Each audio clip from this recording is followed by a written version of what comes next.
Okay, first of all, there's the Grammy nominations. Beyonce leading the pack as expected. Then there's this new Megan Thee Stallion documentary and how it could change how people see Megan.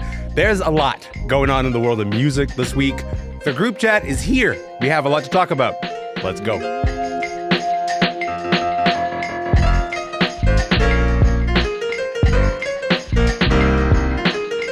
I'm Elamin Abdul-Mahmoud, and this is Commotion. Okay, look, a few days ago, the nominations for the 2025 Grammys were announced, and I don't think you're going to be shocked that Beyonce is the artist who is the most nominated.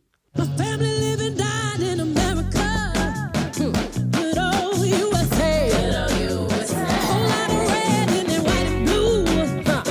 History can't be erased. Are you looking for a new America? Are you tired working time and a half for half the pay?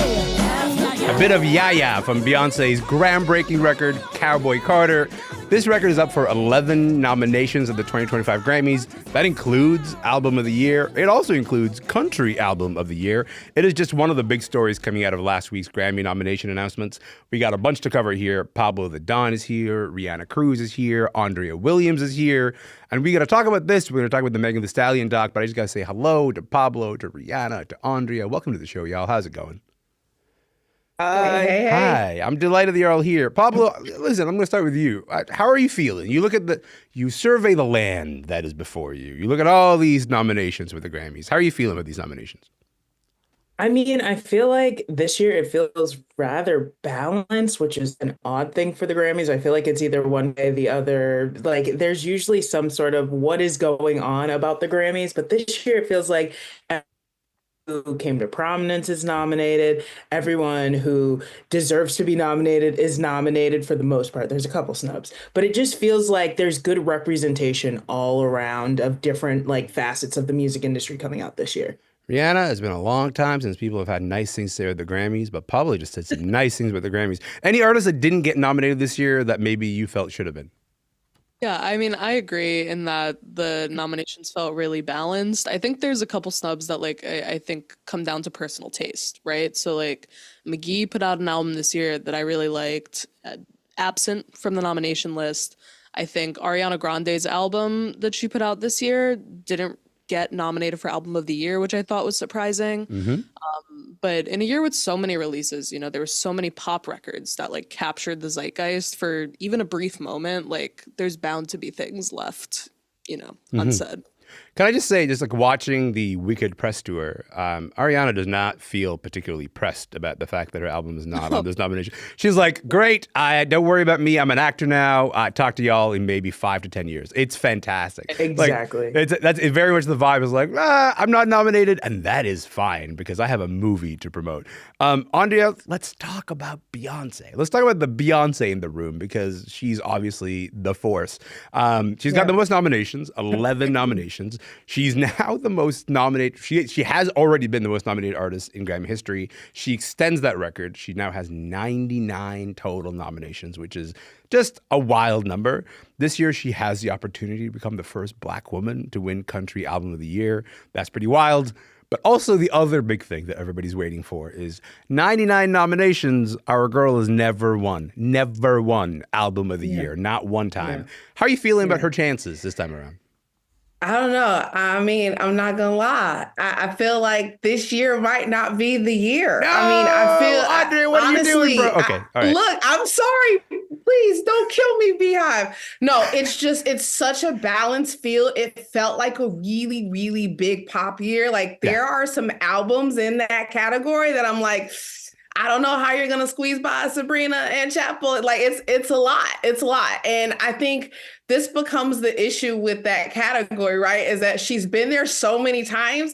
She probably should have got it before. And so now it's like if we're being honest and we're not just talking about the fact that she's never gotten it, were she to get it, we'd have to be like, I don't know. Like, is this a makeup call? Like, so I honestly think that the story will, I mean, there's still, it's not, even if it's not Album of the Year, which I know is the big thing, there's still enough for us to talk about with Beyonce this year. Like being nominated across 4 genres is huge. Yes. Like to pick up I feel like she's gonna get something in country, even if it's not country album, she's gonna get something out of country. Those things are huge in and of themselves. Like we don't have Yeah. Randy Carlisle and Allison Russell in Americana. So I think Yaya could get that one this year. Like it's gonna be a big year for her nonetheless. I just don't know if she's gonna get album. Okay, I want you to talk a little bit more about the stuff that you just said, because like the idea that she could win Americana, the idea that she could win country song, like those are still really significant wins and breakthroughs. Correct. Should she able to actually achieve that? I agree with you. I think that the album of the year conversation, that's a difficult conversation. Yeah. But do you want to talk a little bit about like how big of a deal it would be if Beyonce wins in the country or in the Americana categories?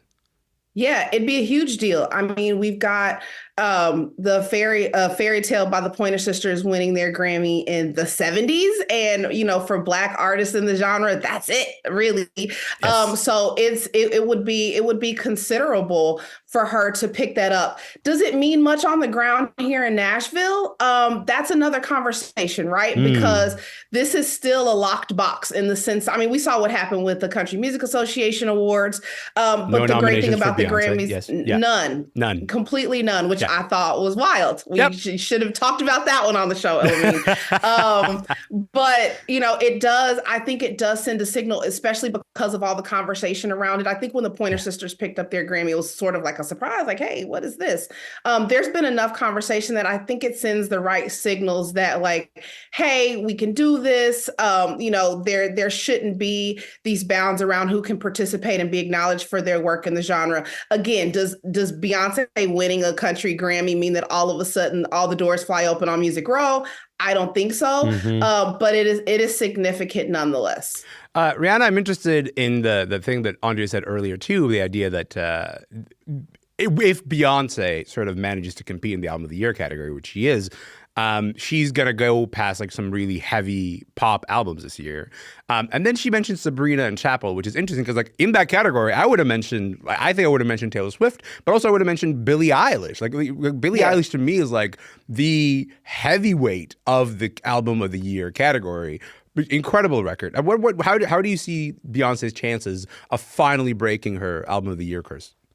I mean, we keep saying that like the nominations are so balanced, and I think that really reflects an album of the year. But that being said, like the Grammys love Billie Eilish. They do. Like, I think love like Billie Eilish. Yes.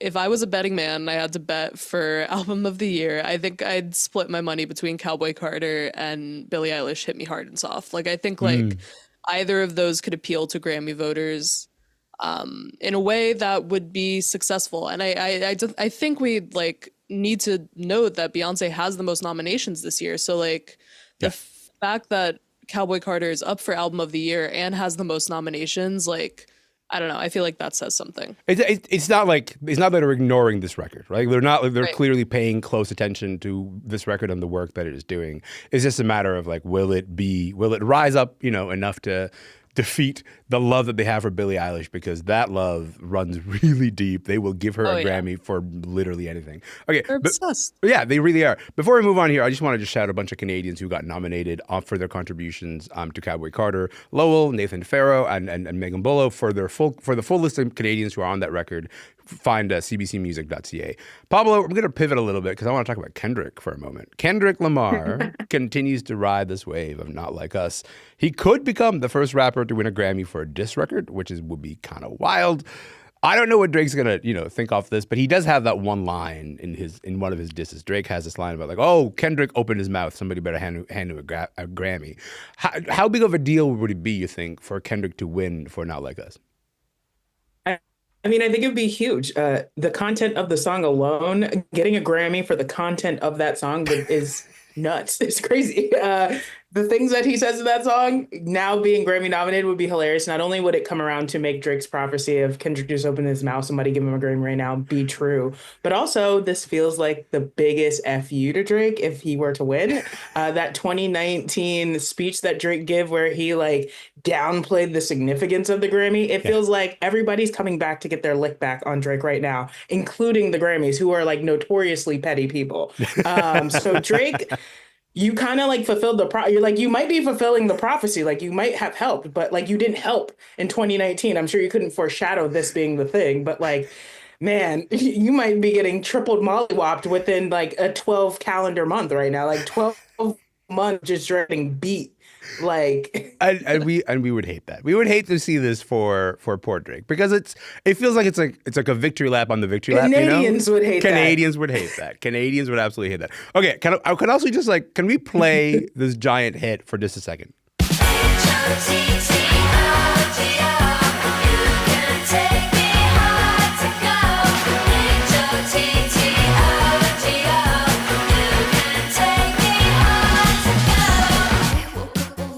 Reanna, I noticed that you did not start doing the dance, and I'm gonna hold that against you for a little while. That is Chapel Roan. You doing it? I know. I was gonna do it. I thought you were gonna do it with me. That is Hot to Go. It's off Chapel Roan's The Rise and Fall of a Midwest Princess.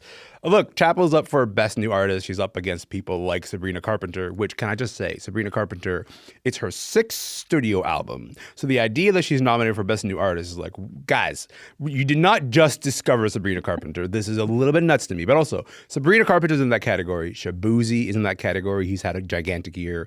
Who do you see who do you see winning in the Best New Artist category? I think this year it's got to be Chapel's award to lose, I think.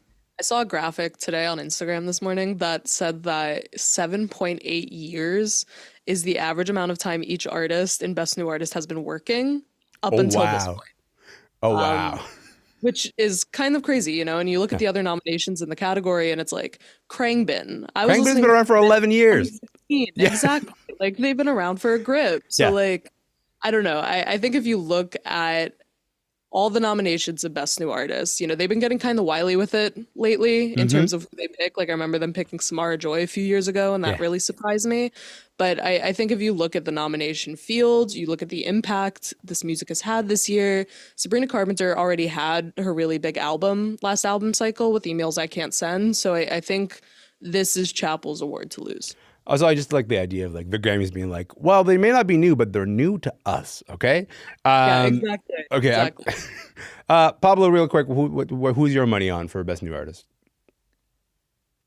I think it's split. I think it's either Chapel because he's love people who can sell tickets. That Lollapalooza set will never be lost to me. But also, I think people got to pay attention to Doechii. Like Doechii has had a busy year. Kendrick just gave her a big old cosign, and she's also someone who's been working for a long time. Has credits on other people's album, like the winner last year, Victoria Monet. Depends on more Grammy voters see her. Like who has inundated themselves with Grammy voters the most? It could be Chapel. It could be Doechii. But those are my 2 picks. Andrea, I'm going to go to you. There are just a few. These are just some of the big stories that are sort of shaping how we talk about the Grammys this year. The Grammys are, of course, in February, so we got a little bit to go. What else do you have your eye on as you sort of observe the Grammys and the narratives coming out of the Grammys? Yeah, no, I'm excited to see what happens with the Kendrick record. I think there's going to be a lot of respect. Like if we think about just how that came out. You mean the upcoming Kendrick record, or do you mean the nominated Kendrick record? Yeah, the nominations. With Not Like Us. I think it's exciting because I think he has a lot of respect with his peers and with the voters and how that came out. Like we were all like, we're sitting online and we're like, is there going to be another drop? And for him to pull out something like that in that context, I think is huge. I'm also, to go back to Beyonce, I'm also excited to see what happens with the nomination for Spaghetti in melodic rap. Yeah. Because Linda Martell is up for that Grammy. Yes, she is. So that would be huge. So much of this record was around like paying homage and considering those who came before who didn't have the Beyonce push and all that. So that would be significant. I know her granddaughter, Kia Thompson, is still working on that documentary, has been doing it for a few years, is trying to raise money. So anything that continues to bring attention to Linda, her career, her legacy, I think is huge. Linda Martell, first Black woman to play the Opry, incredible accomplishments, but also someone who I would say music history has not paid enough attention to. And then thanks to the couple of features on the Beyonce record, we've gotten a few more conversations about Linda Martell than we've had in the last little while. And it certainly would be a pivot in that conversation, Andrea, if Linda Martell takes home a Grammy for melodic rap. Because you certainly would not see that Listen, genres are a funny thing, Elamin. Yeah. Don't forget. Linda Martell taught me that. So 100% I agree with you. There you go. We will definitely, of course, return to this conversation after the Grammys themselves on February 2nd. Today, it is continuing to be about the music. Pablo The Don is here. Andrea Williams is here. Reanna Cruz is here. And we are going to switch gears to this. I've decided that I am going to cancel all of my shows. I'm not having fun right now, and I don't want to do it. Hip-hop star Megan Thee Stallion said that she was the victim of a shooting. That's when I start getting the backlash. The shooting, the betrayal, and it's time for that part in the movie where I get up off my ass and I'll do something about it. That is a bit of the trailer for a new doc called Megan Thee Stallion in Her Words. It looks at Megan's whole journey, I would say. It also touches on the events that led to Canadian rapper Tory Lanez being sentenced to 10 years in prison for shooting Megan in the feet. Pablo, as you watch this documentary, what's your reaction to the doc?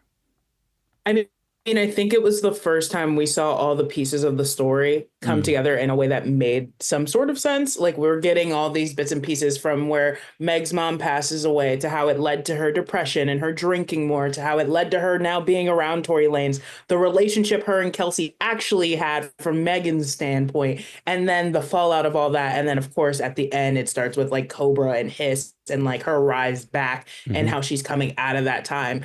I think it was a pretty well-rounded documentary. I was shocked that the ending was so abrupt considering when it released, she had already released Act 1 and Act 2 of Megan. So I thought it would dive more into the artistry of that album as well to wrap it up. But either way, I thought it was 2 hours. I'm good with that. 2 hours on someone who's been around for 5 years is great. That's enough. Yeah. Pablo's like, no more. 2 hours is good. Let's keep it there. Rihanna, what about you? What moments stood out for you?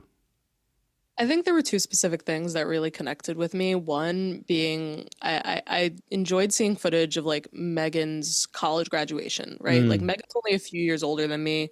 We graduated college the same year. So to see that in context with everything that's happening in her career really affected me. And I also think something interesting in the documentary was how normal Megan's fan base is. You know, you see her at parties with her fans and, you know, she talks very fondly about her fan base and it's very kind, right? Like she says like hotties are kind people. Yeah. And you can really tell because I think like with a lot of fan bases these days, particularly rapper fan bases of female rappers, thinking of the Barbs, right? Like there's tendency for these fan bases to be really nasty, to have these terrible communities. And for somebody so sweet as Megan, it's really nice to watch her in this documentary lean on her fans for support.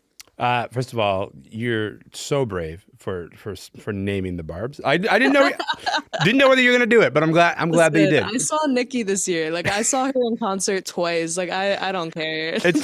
It's chill. It's good-ish. But yeah, the Barbs are a little bit much. Andrea, I want to ask you at this moment. There's this moment in the doc that's been getting a lot of attention, a lot of traction on social media. And it's like when Megan Thee Stallion admits that she lied to the TV host Gayle King when Gayle asked her whether she slept with Tory Lanez. I want you to just take a listen to this. Here's King talking to Megan, followed by some reaction from bloggers. Did you have a sexual relationship with Tory Lanez? Yes, that's my question. I didn't have a sexual relationship with Tory. You know, I'm not gonna say Meg's a liar in totality. But when you lie about one thing, everybody's gonna doubt you for everything else. Why are we not talking about the goddamn shooting? Everything has been a distraction from the shooting.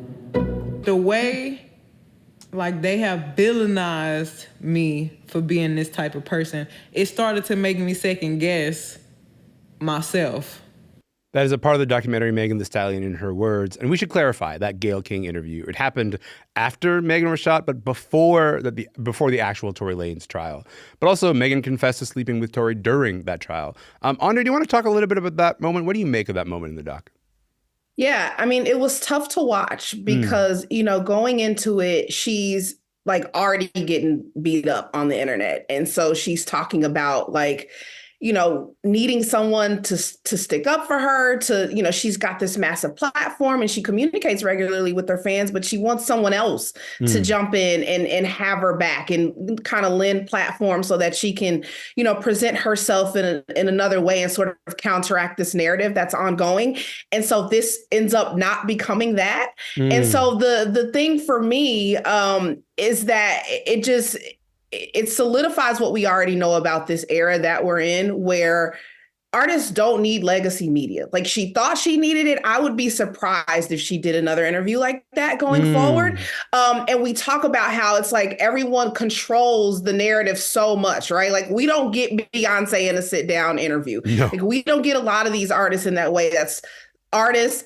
A lot of athletes, they have their own podcast, they're telling their own stories. And that was the biggest takeaway. I mean, did she lie? I mean, I think we could all tell that she was lying in real time when she did the interview, but it's tough because it used to be this sort of symbiotic relationship where the media needed the artist and the artist needed the media. And now the artists don't really need the media the way the media still needs the artist. I mean, like, I struggle with this all the time, Reanna, because like the place where you get to hear the artist in their own words, and it's very funny to see like the subtitle of this documentary is Megan Thee Stallion in her own words, is in documentaries like this one that are produced by the artist, that are or the artist has an executive producer or producer credit on the thing, and so as a result, they're clearly sort of shaping the narrative of the thing being presented.